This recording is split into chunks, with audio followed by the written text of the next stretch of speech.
तर संतोष देशमुख हत्या प्रकरणामध्ये वैभवी देशमुखचा जबाब समोर आलाय। विष्णू चाटे आणि संतोष देशमुख यांच्यामध्ये झालेल्या संभाषणाचा उल्लेख यामध्ये आहे। लहान गोष्टींसाठी जीवावर का उठता देशमुख चाटेला म्हणाले, असं वैभवी देशमुख यांनी म्हटलंय। विष्णू चाटे आणि संतोष देशमुख यांच्यामधला संवाद हा 10 ते 12 मिनिटं चालला।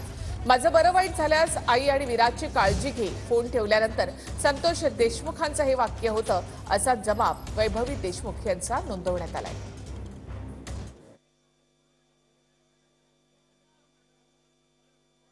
संतोष देशमुख आणि विष्णू चाटे यांच्यामध्ये फोनवरून संभाषण झालं होतं। संतोष देशमुख आणि विष्णू चाटे यांच्यामध्ये फोनवर 10 ते 12 मिनिटं संवाद चालला। लहान गोष्टींसाठी जीवावर का उठता संतोष देशमुख विष्णू चाटेला म्हणाले होते।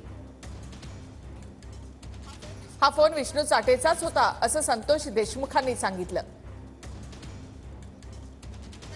काही बरं वाईट झालं तर आई विराजची काळजी घे, असं संतोष देशमुख फोन नंतर म्हणाले होते, असा जबाब वैभवी देशमुख यांचा नोंदवण्यात आलाय।